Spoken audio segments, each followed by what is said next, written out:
Durante o programa Código Fonte, o embaixador Ernesto Araújo, ex-ministro de Relações Exteriores, explicou o impacto e a importância da audiência pública que debate as violações de direitos de brasileiros cometidas por Alexandre de Moraes e pelo judiciário controlado por ele no Congresso americano. O diplomata lembrou que, no Brasil, o debate vem sendo impossibilitado. Ele disse: é um problema que afeta toda a sociedade e não pode ser discutido democraticamente dentro do Brasil, sob medo, sob pena das pessoas serem desumanizadas, perderem a sua renda e perderem a sua própria liberdade, serem presas, serem arbitrariamente perseguidas. Araújo resumiu: então, é o Congresso americano, de certa forma, que está fazendo o papel que precisaria ser feito pelo Congresso brasileiro. Ernesto Araújo apontou que, no quadro de completa omissão do Congresso brasileiro, a atuação do Congresso americano é a fonte de esperança para os brasileiros que vêm sendo perseguidos. Ele mencionou que o ex-presidente Jair Bolsonaro, em entrevista internacional, afirmou que as provas de que houve interferência nas eleições através da censura teriam que vir dos Estados Unidos. Araújo comentou: isso mostra a ausência de um sistema de instituições livres, a ausência de um Congresso livre, a ausência de um judiciário, obviamente, livre no Brasil e atento às liberdades fundamentais. O diplomata rebateu a narrativa de que o debate em outro país poderia representar algum ataque à soberania brasileira, explicando que há uma legitimidade geral para a defesa dos direitos humanos. Ele disse: todo ser humano tem direito à liberdade de expressão. Então, não cabe alegar soberania para dizer: olha, eu censuro quem eu quiser, eu persigo quem eu quiser.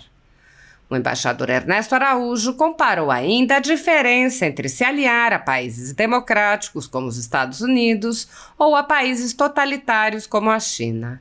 Ele explicou que os Estados Unidos ainda têm instituições que atuam em defesa da democracia e, por isso, vão se manifestar e agir contra a censura institucionalizada no Brasil, enquanto a China jamais fará algo semelhante.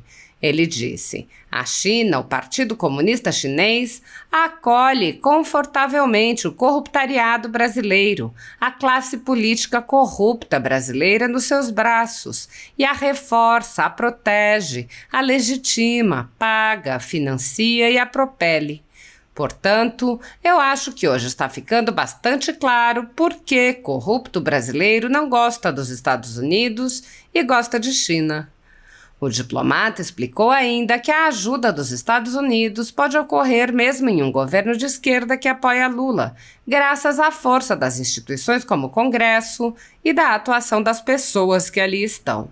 Ele disse: os Estados Unidos têm ainda mecanismos que escapam ao seu executivo, ao seu esquema de poder pró-totalitário, que permitem ainda algum exercício. Araújo expôs as possíveis consequências da investigação dos congressistas americanos. O Congresso americano pode esclarecer a atuação tanto de autoridades brasileiras censurando ilegalmente pessoas de direita no Brasil, quanto pode esclarecer uma eventual interferência das autoridades americanas, do executivo, no caso, em favor de uma determinada corrente política no Brasil, que em si já seria ilegal do ponto de vista americano, mas, sobretudo, se tivesse sido feito por meios ilegais. Seria contestável se fosse feita por meios puramente políticos, mas pode ter realmente utilizado meios ilegais. Então, isso levaria a toda uma série de processos políticos e jurídicos, talvez, nos Estados Unidos. O diplomata expôs ainda como a realização da audiência pública tem um papel no sentido de se contrapor ao processo de desumanização da direita brasileira. Ele disse: voltando ao tema da dessensibilização e da desumanização da direita, vejam como é importante o fato de que você tem ainda uma caixa de ressonância na Câmara dos Representantes americana, não influenciada pelas correntes totalitárias do mundo. Nessa caixa de ressonância, você, parcialmente que seja, reumaniza um pouco a direita brasileira. Lá, a direita brasileira está sendo vista como eu acredito que ela realmente é, um conjunto de pessoas e de ideias que no Brasil foram ilegalmente perseguidas durante muito tempo. E, contrariamente, portanto, à narrativa oficial de que essas pessoas são extremistas e que não têm direito à liberdade, talvez nem à vida. Araújo prosseguiu. Ajuda a mostrar para o mundo. Olha, essas pessoas merecem que seus direitos sejam ouvidos, que a sua voz seja ouvida. Merecem justiça, saber realmente o que aconteceu, se realmente foram perseguidas ilegalmente. Não é porque elas são declaradas extremistas ou fascistas ou radicais que elas deixam de ter direito a liberdades básicas, ao devido processo legal, etc. E é um aspecto de reumanização e de ressensibilização da opinião pública brasileira e mundial em relação à direita brasileira. Investigações seletivas estão comuns no país. No Supremo Tribunal Federal, o ministro Alexandre de Moraes conduz inquéritos sigilosos contra apoiadores do ex-presidente Jair Bolsonaro. Em um desses inquéritos, a sede da Folha Política foi invadida e todos os equipamentos do jornal foram apreendidos, após a Polícia Federal atestar que não havia motivos para qualquer indiciamento. O inquérito foi arquivado a pedido do Ministério Público, mas o ministro abriu outro inquérito de ofício e compartilhou os dados do inquérito arquivado. A renda do jornal está sendo confiscada a mando do ministro Luiz Felipe Salomão, ex-corregedor do Tribunal Superior Eleitoral, em atitude que foi elogiada pelos ministros Luiz Roberto Barroso, Alexandre de Moraes e Edson Fachin. Toda a renda de mais de 20 meses de trabalho de jornais, sites e canais conservadores está sendo retida sem qualquer base legal.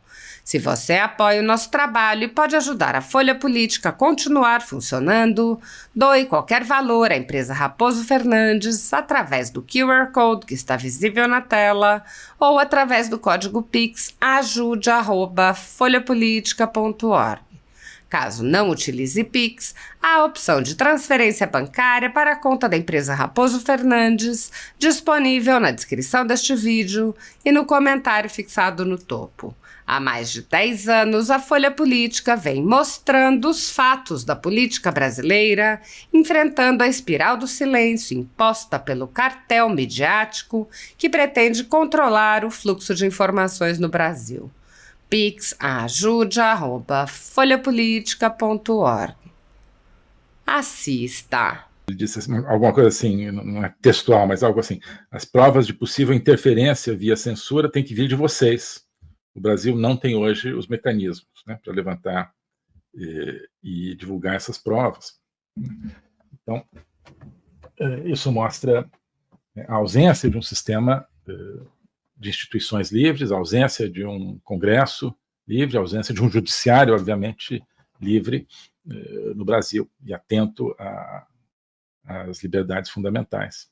É preciso que provas sejam apresentadas em outro país, no Congresso de um outro país, levantadas e discutidas no Congresso de um outro país. Claro, muita gente levanta, e a soberania brasileira? Bem, né?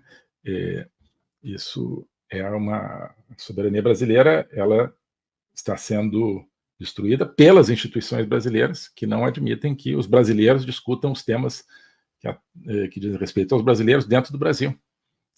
Quem está destruindo a soberania são essas instituições brasileiras, não o Congresso americano que está querendo discutir isso lá, com toda a legitimidade, aliás, porque eles estão discutindo isso a partir das leis americanas que proíbem empresas americanas de se envolverem em atividades ilegais no exterior. Portanto, se as empresas americanas como o X, como o Google, ou como o Facebook, etc., tiverem sido forçadas no Brasil a perseguir ilegalmente pessoas, isso afeta essas empresas nos Estados Unidos, tem toda a legitimidade.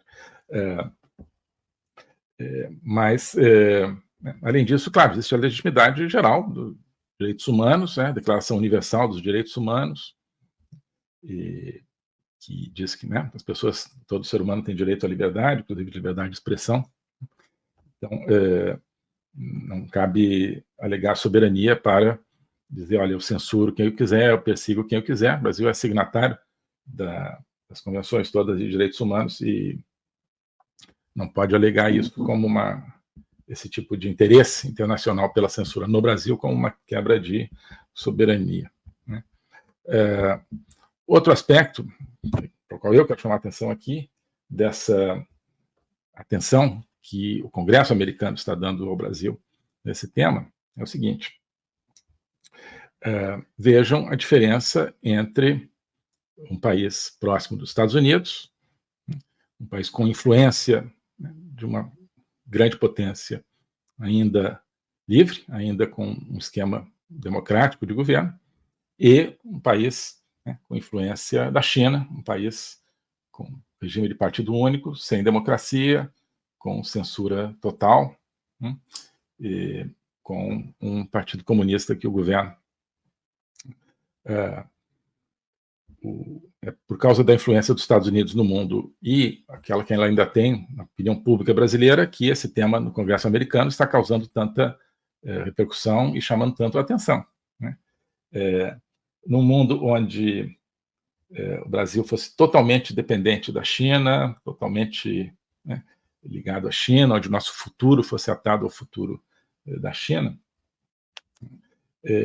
não aconteceria nada desse tipo, né? Não vai ser lá o Comitê Central do Partido Comunista Chinês que vai discutir o problema de censura no Brasil, inclusive porque essa censura, em parte, copia a censura chinesa ou tem afinidade com a censura chinesa, né? Tivemos aí a presidente do PT, que é partido no governo, no executivo no Brasil, indo à China, se encontrando com autoridades lá do Partido Comunista Chinês, né, expressando total afinidade entre o PT e o Partido Comunista Chinês, e dizendo que a China, sim, é uma democracia. Portanto, quando o PT e o esquema no poder no Brasil hoje fala de democracia, ele está se referindo ao esquema chinês de poder. Esse esquema jamais vai dar repercussão ao problema de censura no Brasil. Por isso, então, que a gente tem que ver por que a classe política brasileira, por que o corruptariado brasileiro tem tanta ojeriza à aproximação com os Estados Unidos e ama tanto a China e fala tanto da China como o nosso futuro e o grande parceiro. Porque a China jamais vai incomodar a censura, a corrupção, o desgoverno, a repressão no Brasil, né? Os Estados Unidos, sim, incomodam, né? Porque eles são uma democracia e eles têm, além de uma atitude, mecanismos para influenciar, embora não decisivamente, depende dos brasileiros, mas para influenciar, né, os outros países ainda um pouquinho em relação à democracia, né? Os autocratas brasileiros não querem ver seu nome enxovalhado nos Estados Unidos. A China jamais vai enxovalhar o nome deles, né? Mas eles têm ainda essa preocupação. Por quê? Porque os Estados Unidos, como cultura democrática, ainda influi um pouco no mundo e no Brasil, né? Então, por isso é que eu vi muito isso quando eu era ministro, né? Ver a bandeira brasileira ao lado da bandeira americana causa calafrios aos corruptos brasileiros.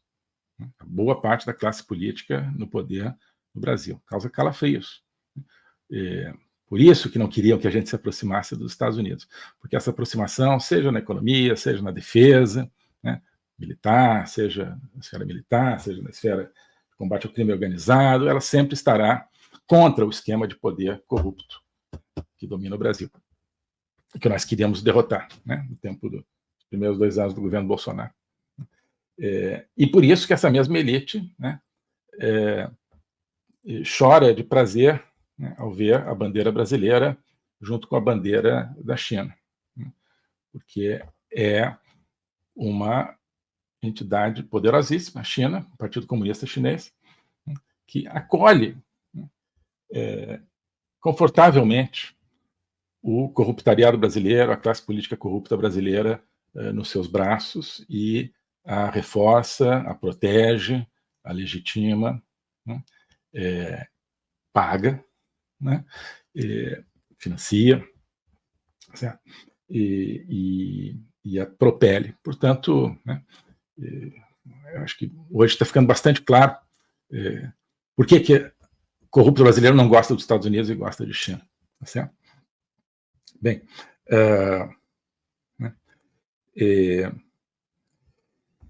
o presidente Bolsonaro, nessa fala de ontem, ele disse que a censura, né, acha que a censura, em parte, veio dos Estados Unidos, está se referindo ao governo Biden, né, ao executivo americano, portanto, né, em contraste com o que a gente acabou de falar, o modelo chinês, isso é um perigo para o mundo, né? Ele, de certa forma, está penetrando nos modelos democráticos ocidentais, inclusive nos Estados Unidos.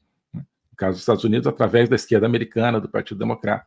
Então, quem hoje está influenciando o Brasil e o mundo a favor da democracia é apenas uma parte dos Estados Unidos. Né? É apenas, no caso, hoje, o Legislativo, onde a Câmara de Deputados, não o Senado, mas a Câmara de Deputados americana, tem maioria republicana que não se identifica com o modelo de mundo chinês. Né? Mas, né, o governo Biden, né, tem um fraco pelos, né, aparentemente, é fraco na defesa da democracia, quer dizer, o mínimo. Né?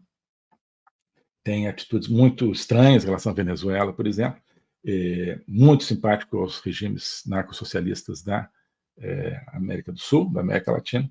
Então, o executivo americano, né, parece que torcia, e não sei até que ponto atuou, em favor da candidatura Lula lá em 2022, e de um modo geral em favor da esquerda e do corruptariado brasileiro.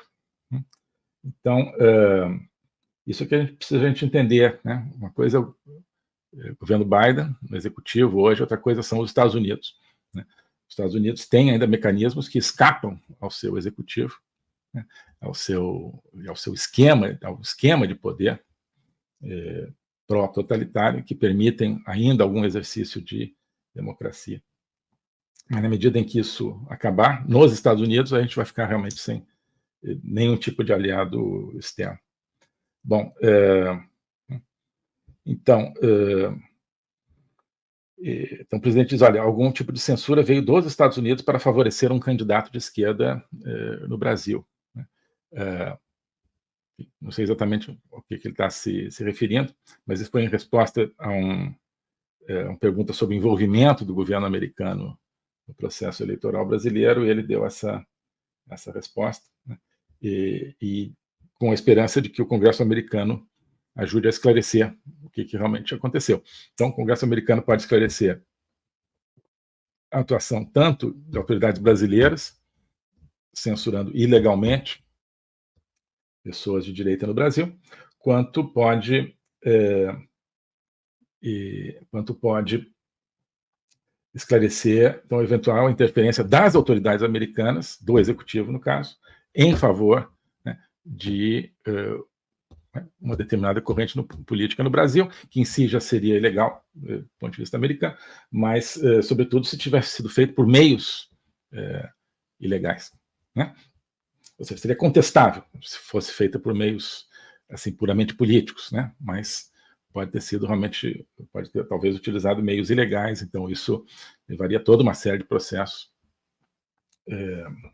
políticos e jurídicos, talvez, nos Estados Unidos. Mas só voltando ao tema da dessensibilização e da desumanização da direita. Né? Vejam como é importante o fato de que você tem ainda, né, uma caixa de ressonância na Câmara de Representantes americana, não influenciada pelas correntes totalitárias do mundo.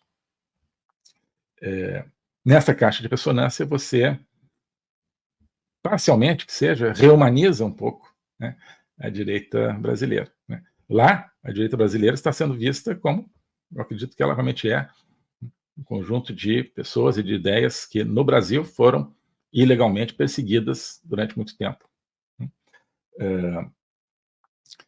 E, contrariamente, portanto, à narrativa oficial de que essas pessoas são extremistas e que não têm direito nem à liberdade, talvez nem à vida. Então, a ação do Congresso americano, ela ajuda a se contrapor àquela atitude da moça lá, influenciadora, né, brasileira, que disse, algo assim, né, bem feito, que os somínios do Rio Grande do Sul estão morrendo e tudo isso. Ajuda, né, ajuda a... Então, vem cá, né, mostrar para o mundo, olha, essas pessoas, né, merecem que seus direitos sejam ouvidos, que a sua voz seja ouvida, né, merecem justiça, saber se realmente o que aconteceu, se realmente foram perseguidas ilegalmente, né? Não é porque elas são declaradas extremistas, ou fascistas, ou radicais, né, que elas deixam de ter direito às liberdades básicas, ao processo ao devido processo legal, etc. Né? É um aspecto de reumanização e de ressensibilização da opinião pública brasileira e mundial em relação à direita brasileira. Oi, pessoal. Hoje eu queria convidar você, cada um de vocês, para fazer parte de um projeto, que é a Academia Folha Política. A Academia Folha Política é mais do que um curso, simplesmente. Ali dentro tem o meu curso de Logopolítica, agora também o curso sobre juristocracia, totalitarismo e resistência política. Tem outras iniciativas, como a Agenda 2030, de comentário de atualidades, tem vários vídeos, mas isso tudo cria um espaço. Não é apenas uma coleção de produtos individuais. Isso é um espaço de reflexão, um espaço de conexão entre as pessoas e, sobretudo, um espaço de autoconhecimento. Ali a gente está construindo um caminho, uma viagem para que cada um se conheça melhor a si mesmo, isso é a base de tudo, também para que nós, como brasileiros, conheçamos melhor o nosso país, nós conheçamos melhor o tempo que nós vivemos no nosso mundo, que nós conheçamos melhor também a nossa civilização, a civilização ocidental.